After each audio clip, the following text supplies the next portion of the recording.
नमस्कार दोस्तों, स्वागत है आपका उत्तर प्रदेश की दिन भर की ताजा और बड़ी खबरों में। शुरू करने से पहले आप सभी से निवेदन है कि कमेंट बॉक्स में जरूर बताएं आप इस वीडियो को किस जगह से देख रहे हैं। तो चलिए बिना देर किए जानते हैं।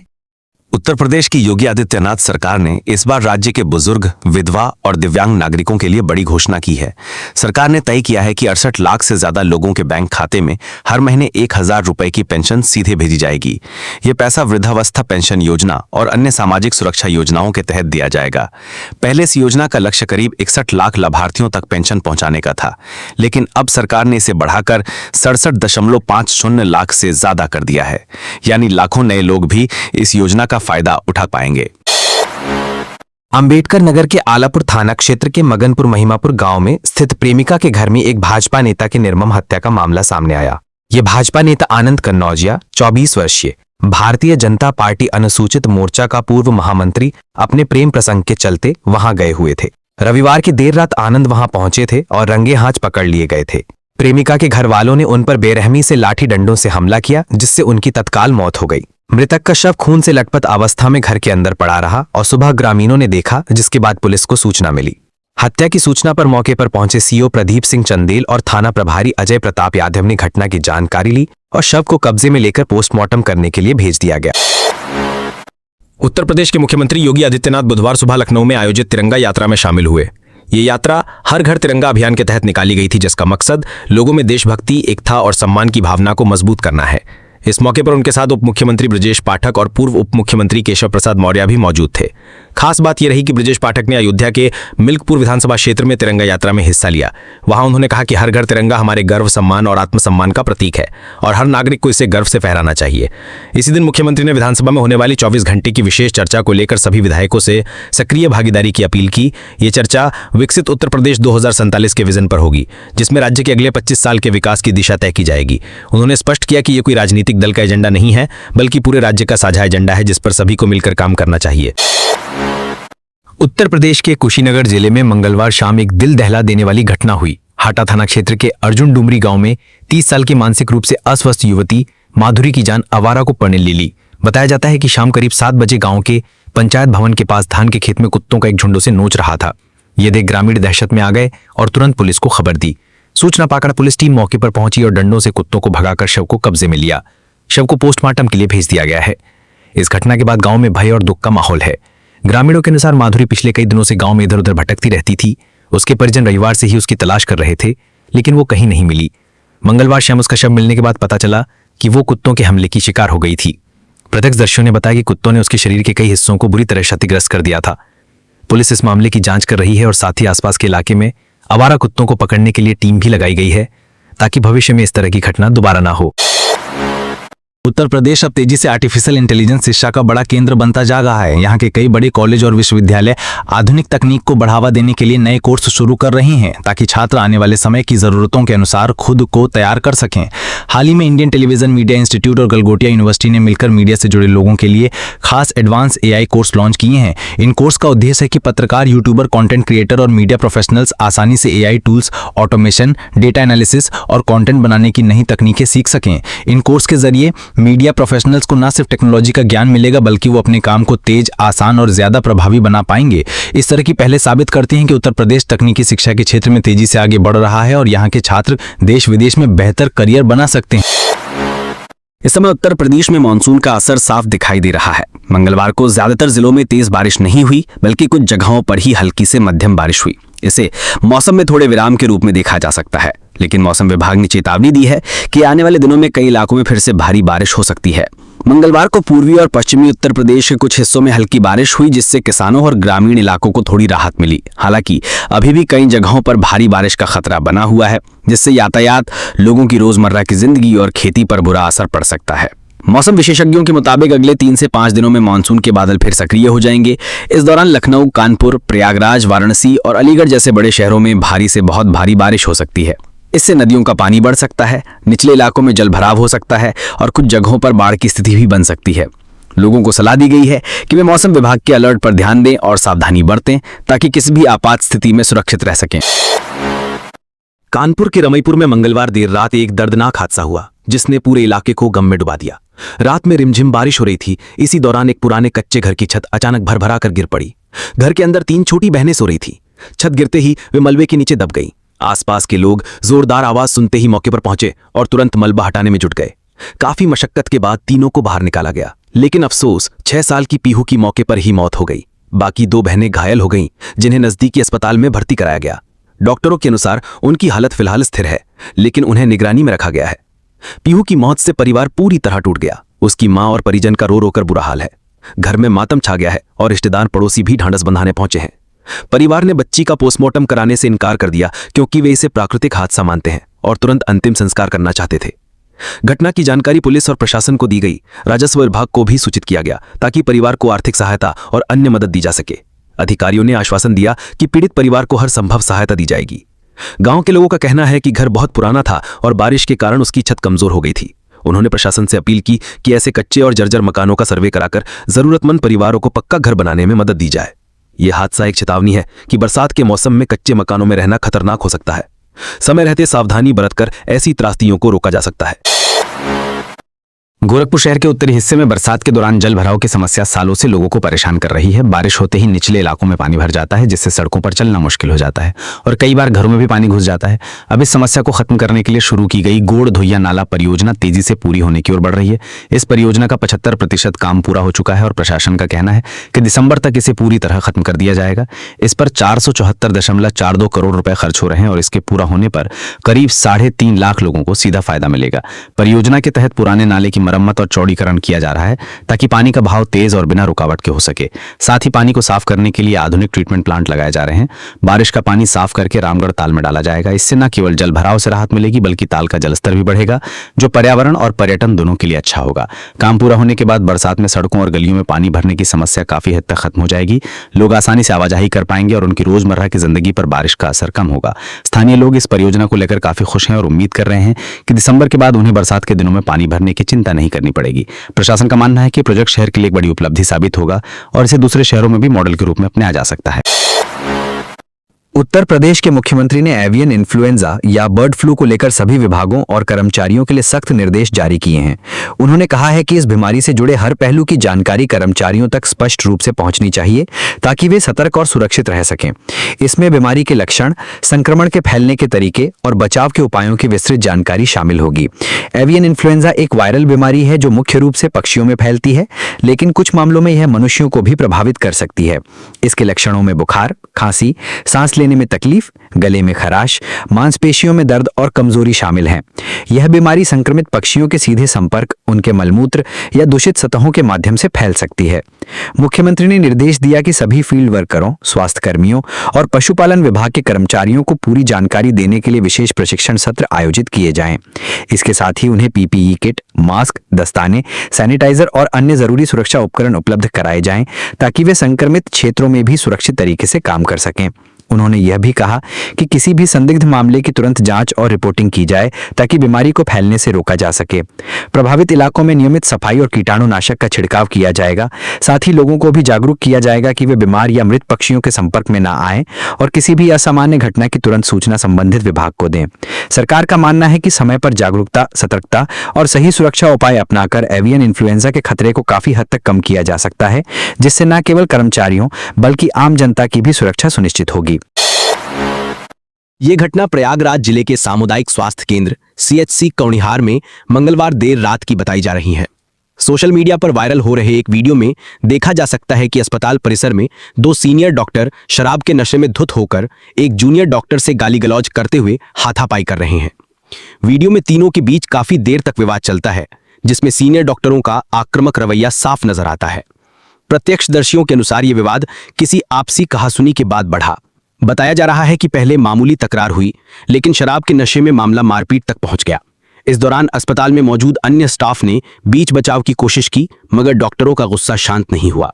घटना के समय अस्पताल में मरीज और उनके परिजन भी मौजूद थे, जिससे माहौल तनावपूर्ण हो गया। वीडियो के वायरल होते ही स्वास्थ्य विभाग में हड़कंप मच गया। स्थानीय लोगों ने इस तरह की हरकत को बेहद शर्मनाक बताया, खासकर इसलिए क्योंकि ये घटना एक सरकारी स्वास्थ्य केंद्र में हुई, जहां डॉक्टरों से मरीजों की सेवा की उम्मीद की जाती है। जिला स्वास्थ्य अधिकारी सीएमओ ने इस मामले को गंभीरता से लेते हुए जांच के आदेश दे दिए हैं। उन्होंने कहा है कि जो भी डॉक्टर दोषी पाए जाएंगे, उनके खिलाफ सख्त अनुशासनात्मक कार्रवाई की जाएगी।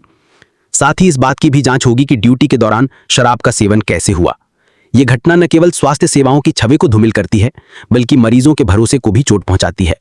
लोगों का कहना है कि सरकारी अस्पतालों में इस तरह की घटनाओं पर तत्काल रोक लगनी चाहिए और दोषियों को बर्खास्त किया जाना चाहिए, ताकि भविष्य में इस तरह की शर्मनाक घटनाएं दोबारा न हों। इन दिनों सोशल मीडिया पर एक ऐसा वीडियो वायरल हो रहा है जिसे देखकर लोग हैरान रह गए हैं। वीडियो में एक युवक चलती ट्रेन के गेट पर लटककर खतरनाक स्टंट करता नजर आ रहा है। ये घटना किस स्टेशन या रूट की है, इसकी आधिकारिक पुष्टि अभी नहीं हो पाई है, लेकिन वीडियो तेजी से अलग अलग प्लेटफॉर्म पर शेयर हो रहा है। वीडियो में साफ देखा जा सकता है कि ट्रेन तेज रफ्तार से पटरी पर दौड़ रही है और युवक दरवाजे के बाहर लटककर खतरनाक अंदाज में हाथ पैर हिला रहा है। वो कभी एक हाथ से पकड़े रहता है तो कभी दोनों हाथ छोड़कर कैमरे की ओर देखकर पोज देता है। इस दौरान उसके पीछे तेज रफ्तार में गुजरते नजारे खतरनाक स्थिति को और स्पष्ट कर देते हैं। सोशल मीडिया पर इस वीडियो को लेकर लोग अलग अलग प्रतिक्रियाएं दे रहे हैं। कुछ लोग इसे बेवकूफाना हरकत बता रहे हैं और चेतावनी दे रहे हैं कि इस तरह का स्टंट जानलेवा हो सकता है, जबकि कुछ लोग इसे महज लाइक्स और फॉलोअर्स पाने का खतरनाक तरीका मान रहे हैं। रेलवे विभाग ने इस तरह के स्टंट को गंभीर अपराध बताया है। रेलवे सुरक्षा बल यानी आरपीएफ के अधिकारियों के अनुसार ट्रेन के दरवाजे पर लटकना या खतरनाक स्टंट करना न केवल व्यक्ति की जान को खतरे में डालता है, बल्कि रेलवे अधिनियम के तहत ये दंडनीय अपराध है, जिसके लिए जेल और जुर्माना दोनों हो सकते हैं। अधिकारियों ने लोगों से अपील की है कि सोशल मीडिया पर मिलने वाली थोड़ी सी लोकप्रियता के लिए अपनी जान जोखिम में न डालें। इस तरह की हरकत से न सिर्फ खुद का नुकसान होता है, बल्कि दूसरों के लिए भी खतरा पैदा हो सकता है। रेलवे ने चेतावनी दी है कि ऐसे मामलों में दोषियों के खिलाफ कड़ी कार्रवाई की जाएगी।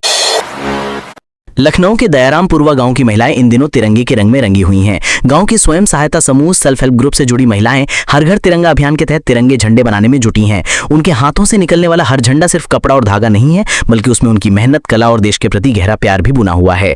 महिलाओं का कहना है कि प्रधानमंत्री द्वारा हर घर तिरंगा अभियान शुरू होने के बाद से गाँव में देशभक्ति का खास माहौल बन गया है। वे इस काम को सिर्फ कमाई का जरिया नहीं मानती, बल्कि इसे देश की सेवा का एक अच्छा मौका समझती हैं। सुबह से लेकर देर शाम तक सिलाई मशीनों की आवाज पूरे माहौल में गूंजती है और महिलाएं पूरे ध्यान से तिरंगे तैयार करती हैं।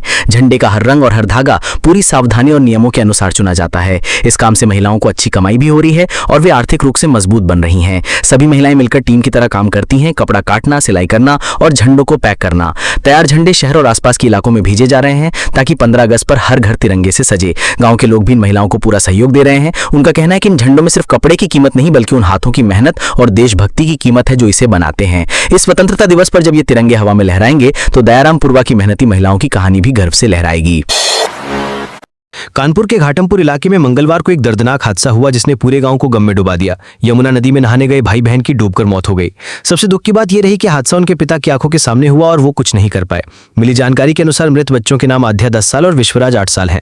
सुबह परिवार के लोग यमुना किनारे गए थे। बच्चों ने नहाने की जिद की तो पिता ने उन्हें उथले पानी में जाने की इजाजत दे दी।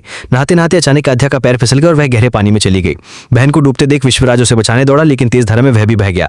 अपने दोनों बच्चों को डूबता देख पिता नदी में उतरे, लेकिन पानी की गहराई और तेज बहाव के कारण उन्हें बचा नहीं पाए।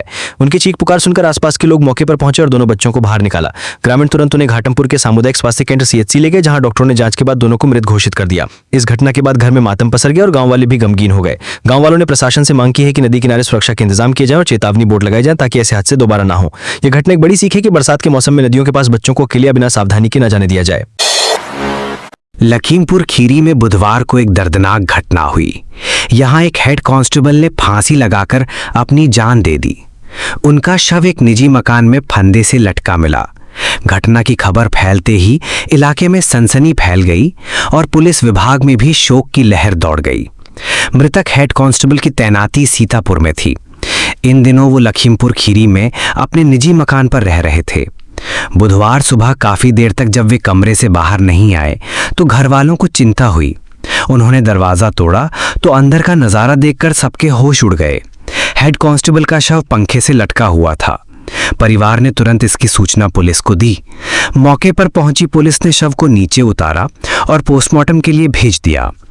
शुरुआती जांच में मामला आत्महत्या का लग रहा है, लेकिन पुलिस अभी इसकी वजह पता लगाने में जुटी है। कमरे से मिले कागजात और अन्य सामान को जांच के लिए कब्जे में लिया गया है। परिवार के लोग गहरे सदमे में हैं और रो रो कर बुरा हाल है। वे किसी तरह के विवाद या परेशानी के बारे में कुछ नहीं बता पा रहे हैं। पुलिस का कहना है कि पोस्टमार्टम रिपोर्ट और आगे की जांच के बाद ही सच्चाई सामने आएगी। ये घटना पुलिस महकमे और उनके साथियों के लिए भी बड़ा झटका है। अधिकारियों ने इस पर दुख जताते हुए कहा कि मानसिक तनाव और परेशानियों को नजरअंदाज नहीं करना चाहिए, बल्कि समय रहते मदद लेनी चाहिए ताकि ऐसे हादसे टाले जा सके। उत्तर प्रदेश के राज्य कर विभाग में एक बड़ा मामला सामने आया है। एक महिला अफसर ने विभाग के ही एक अधिकारी पर गंभीर आरोप लगाए हैं। उनका कहना है कि अधिकारी ने उन्हें निलंबन का डर दिखाकर शारीरिक और मानसिक शोषण किया। ये शिकायत सामने आने के बाद पूरे विभाग में हड़कंप मच गया है। पीड़िता के अनुसार आरोपी अधिकारी काफी समय से उन्हें परेशान कर रहा था। वो अपने पद का गलत इस्तेमाल करके बार बार निलंबन की धमकी देता था। इस डर से वो चुप रहीं, लेकिन हाल ही में स्थिति इतनी बिगड़ गई कि उन्होंने शिकायत करने का फैसला किया। महिला अफसर का कहना है कि यह सिर्फ उनका मामला नहीं है, बल्कि ये विभाग में काम करने वाली सभी महिला अधिकारियों की सुरक्षा और सम्मान से जुड़ा मुद्दा है। पीड़िता ने उच्च अधिकारियों से निष्पक्ष जांच और आरोपी के खिलाफ सख्त कार्रवाई की मांग की है। उनका कहना है कि अगर समय पर ऐसे मामलों पर रोक नहीं लगाई गई तो इससे विभाग की छवि खराब होगी और महिला कर्मचारियों में असुरक्षा की भावना बढ़ेगी। राज्य कर विभाग के वरिष्ठ अधिकारियों ने बताया कि शिकायत मिलने के तुरंत बाद मामले की जांच के आदेश दे दिए गए हैं। एक जांच टीम बनाई गई है जो जल्द ही पूरी रिपोर्ट सौंपेगी। रिपोर्ट आने के बाद दोषी पाए जाने पर आरोपी पर सख्त कार्रवाई की जाएगी। ये घटना कार्यस्थल पर महिलाओं की सुरक्षा को लेकर गंभीर सवाल उठाती है।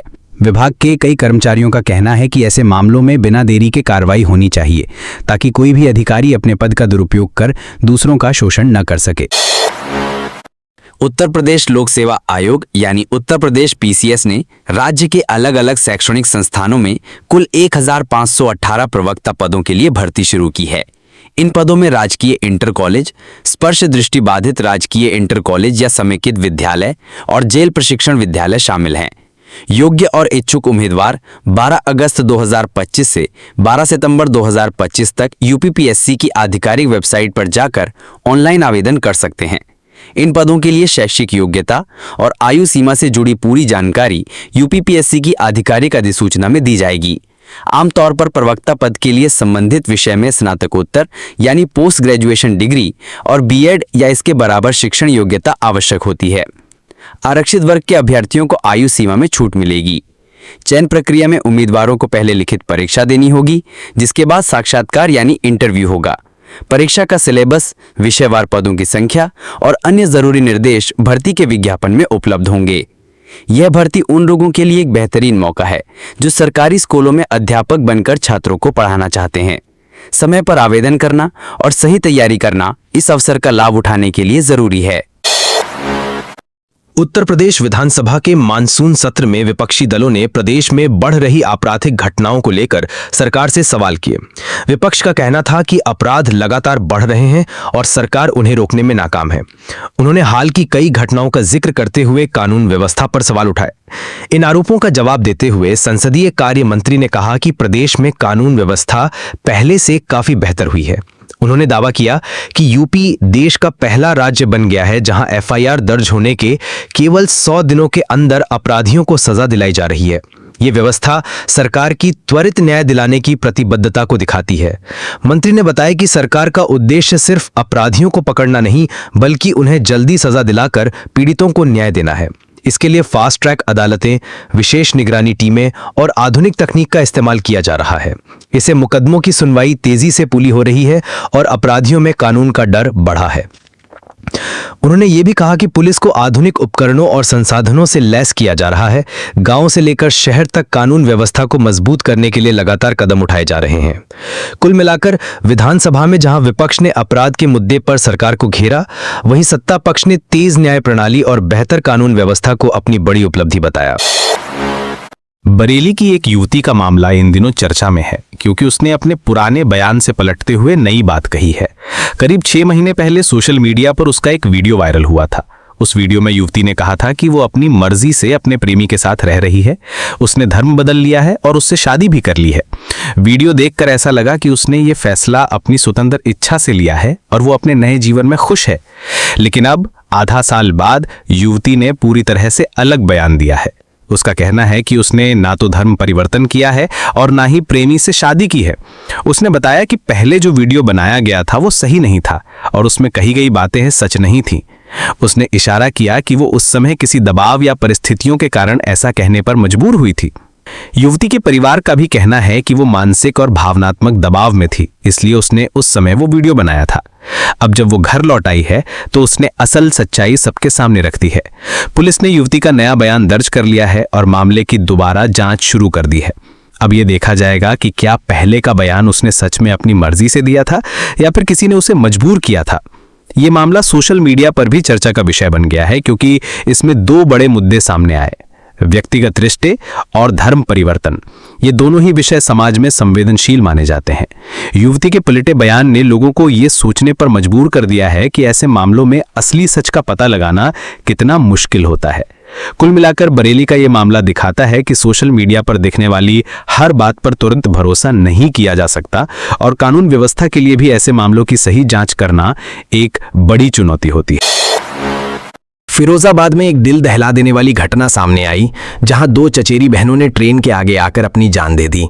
घटना शहर के रेलवे ट्रैक पर हुई, जब दोनों किशोरियां हाथ में हाथ डालकर पटरी के बीच खड़ी हो गईं। मौके पर मौजूद लोको पायलट ने बार बार तेज हॉर्न बजाकर उन्हें चेतावनी दी, लेकिन वे पटरी से हटी नहीं। देखते ही देखते ट्रेन उनके ऊपर से गुजर गई और दोनों की मौके पर ही मौत हो गई। मृतक किशोरियों में एक कक्षा 12 की छात्रा थी, जबकि दूसरी कक्षा 11 में पढ़ती थी। दोनों आपस में चचेरी बहनें थीं और एक ही परिवार के अलग अलग घरों में रहती थीं। घटना से पहले वे किसी बात को लेकर घर से नाराज होकर निकली थीं। परिवार वालों ने बताया कि वे बिना कुछ बताए घर से बाहर गई थीं। खोजबीन के दौरान जब तक परिजन उनके पास पहुंचते तब तक हादसा हो चुका था। प्रत्यक्षदर्शियों के अनुसार दोनों बहनें रेलवे पटरी पर आते जाते समय एक दूसरे का हाथ मजबूती से पकड़े थीं। जब ट्रेन पास आने लगी तो भी उन्होंने हाथ नहीं छोड़ा। लोको पायलट ने इमरजेंसी ब्रेक लगाने और हॉर्न बजाने की कोशिश की, लेकिन दूरी कम होने के कारण ट्रेन समय पर नहीं रुक सकी। घटना की सूचना मिलते ही पुलिस और जीआरपी मौके पर पहुंची। शवों को पोस्टमार्टम के लिए भेज दिया गया है और मामले की जांच की जा रही है। पुलिस का कहना है कि परिवार से बातचीत और मोबाइल फोन की जांच के बाद ही आत्महत्या के कारण का पता चल पाएगा। इस दर्दनाक घटना से इलाके में गहरा शोक है। लोग अब भी ये समझ नहीं पा रहे हैं कि आखिर दोनों ने ऐसा कदम क्यों उठाया, जबकि वे पढ़ाई में भी अच्छी थीं और हमेशा साथ रहती थीं। कानपुर के जाजमऊ इलाके में बसपा नेता पिंटू सेंगर की हत्या के मामले में पुलिस ने जांच पूरी करते हुए चार्जशीट दाखिल कर दी है। इस हत्याकांड में नए खुलासे भी सामने आए हैं। पुलिस रिपोर्ट के मुताबिक घटना के समय अधिवक्ता दीनू और अरिदमन 200 मीटर दूर से छिपकर पूरी वारदात को देख रहे थे। जांच के दौरान पुलिस को कॉल डिटेल रिकॉर्ड सीडीआर से अहम सबूत मिले हैं। इसमें ये स्पष्ट हुआ है कि अधिवक्ता दीनू ने ही पिंटू सेंगर को फोन कर मौके पर बुलाया था। फोन कॉल का समय और लोकेशन मैच होने के बाद पुलिस को यकीन हो गया कि दीनू ने योजना के तहत पिंटू को वहां बुलाया था। मामले की जांच में यह भी सामने आया कि हत्या की साजिश पहले से रची गई थी और इसमें कई लोगों की भूमिका रही। पुलिस ने घटनास्थल के आसपास लगे सीसीटीवी फुटेज, प्रत्यक्षदर्शियों के बयान और तकनीकी साक्ष्यों को चार्जशीट में शामिल किया है। घटना के दिन पिंटू सेंगर को फोन आने के बाद वो अपनी गाड़ी से जाजमऊ पहुंचे थे। वहां पहुंचते ही उन पर हमला कर दिया गया। बताया जा रहा है कि इस दौरान दीनू और अरिदमन पास में मौजूद थे, लेकिन उन्होंने ना तो मदद की और न ही पुलिस को सूचना दी। इससे पुलिस को शक हुआ और उनकी भूमिका की गहन जांच की गई। चार्जशीट में पुलिस ने दीनू, अरिदमन समेत अन्य आरोपियों पर हत्या की साजिश, हत्या और साक्ष्य छुपाने जैसी गंभीर धाराओं में मुकदमा दर्ज किया है। अब अदालत में सुनवाई के दौरान पुलिस इन सबूतों के आधार पर आरोप साबित करने की कोशिश करेगी। इस हत्याकांड ने कानपुर की सियासत में हलचल मचा दी थी, क्योंकि पिंटू सेंगर बसपा के सक्रिय और लोकप्रिय नेता माने जाते थे।